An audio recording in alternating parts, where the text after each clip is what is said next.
So now go ahead. Tell us what you were going to share. Now, apparently, Mom had more invested in my health than I did. Because she had fasted for 3 days. The doctor told her that this boy should be in the hospital. Okay. Because he figured there was maybe the size of a quarter of air in one of my lungs, and the rest of it was all congested. And so he said, they've got to get him in the hospital. And so Mom and Dad decided to fast for 3 days. Dad was working on the farm and didn't quite make 3 days, but Mom did.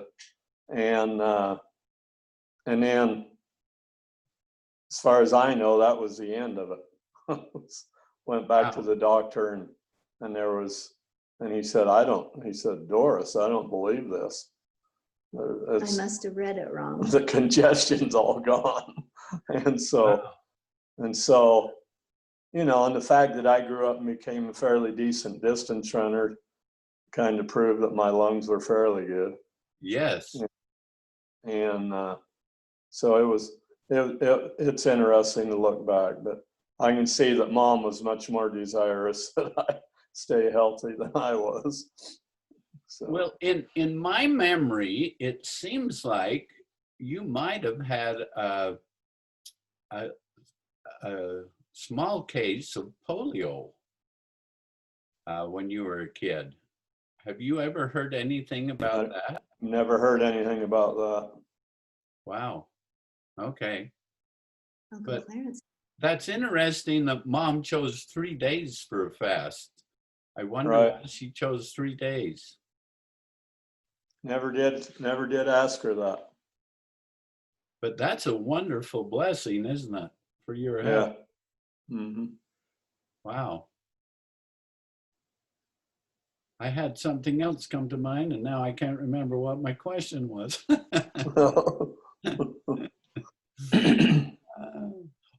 It's sports. Tell me about the sports you participated in as a young man, and what brought you to those sports? Probably before I do that, I had one other memory come that I'll tell. Okay. And that was the original Sparky. Okay. Sparky was my dog, and it was interesting. I think the original one was mine. I didn't know that one. And I remember if Blaine or Lloyd had ever started after me, I'd just run outside and by Sparky, and they'd come out after me, and Sparky would take after them. So he was my protector. And then he'd go out in winter nights and climb up on those high haystacks we built. And he'd climb up and we would talk about stuff, Sparky and I. Oh, really? Yeah, he was a pretty good dog. Yeah. How high were those high haystacks? When I started constructing them, we were around 13 to 15. And then one year, I think it was the year Dad fell off, we stacked part of that one up 20 high. Oh, wow. And he said, no more high haystacks. I'm the one who has to feed off those things. So we quit going over 12 after that. Okay.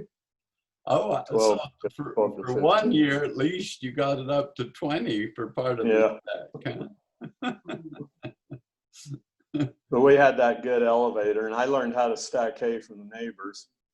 And if you stack right, you would never lose a stack. Okay. Wow. So you really developed the skill to do it. Yeah. All right. Okay. So I would work the edges, and Don and Dave would throw it in the middle. Okay. If you get your edges right, it doesn't matter what you do in the middle. Right. Right. Now that's an interesting principle, isn't it? All by itself. Mm-hmm. That is true. True principles are what make it possible for us to accomplish whatever we want to. Yeah. So yeah, you Oh. ring it, butt it, ring it twice. All right. So tell me about sports now for you. I always liked running. I think when I was a kid, I read that story about Glenn Cunningham, Yes. and he was severely burned, and doctors told him he wouldn't even walk, but he was approaching the sub 4 minute mile. Right. And Cut off. so he, I knew I always was the best distance runner in the class. If it Okay. was ever more than a couple of laps, I always won. I Uh-huh. loved playing baseball. We played baseball. Kids don't play baseball anymore. I know. At recess. And I was decent, not real good at that. And then when I decided that I'd be a pitcher. In 7th grade, I played baseball. The problem was you had to play all summer long, and we were busy farming. Right. And so I was a decent pitcher, and so I played 7th grade baseball, and I don't remember if I played 8th grade or not. But then when I was a freshman, when I racked up my arm, that was the end of my pitching career. Okay. But I do remember in 8th grade, there was some kind of track meet. NISA came or somebody, and I did really well at that. And so track was my sport. Uh-huh. And I didn't start track until I was a sophomore. Okay. I didn't run as a freshman. Of course, the geometry ruined my basketball career. Geometry. Geometry. How could math ruin a basketball career? Well, you know math. That's how it is. Evil. And especially geometry, the dumbest subject on earth. And Dad had this stupid C policy rule to do sports. Well, the report cards came out right at basketball tryouts. And I had a D in geometry that 9 weeks. Oh. But Dad didn't let me try out. Of course, it was his fault.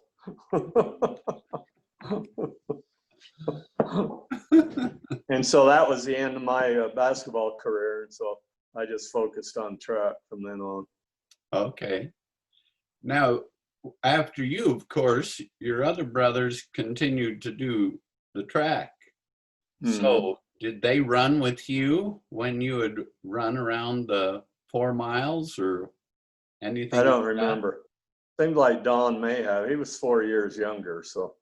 Oh, yes. So there's significant difference in age. Yeah. Yeah. Okay.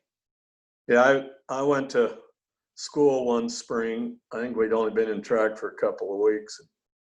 Coach saw me in the hall and he said, "Rex, did you run this morning?" I said, "Yeah, I run every morning." He said, "Oh, that's great. How far did you run?" I said, "Around the block." He said, "Way to go, Saunders. How come you're working so hard?" I said, "Oh, it's a 4 mile block out at our place." "Oh, that's better. Good job." So he used me several times in his motivating speeches. Oh, is that right? One morning, Reed Gregg, my friend, he would run the block sometimes too. And one morning we would have ran into each other. It was so dark. But he was in one rut and I was in the other rut. And we were going different directions. Wow. We didn't even know we passed until we were passing. So fortunately, we both chose, those dirt roads is smoother running in the rut Oh, on the gravel, yeah. the tire tracks.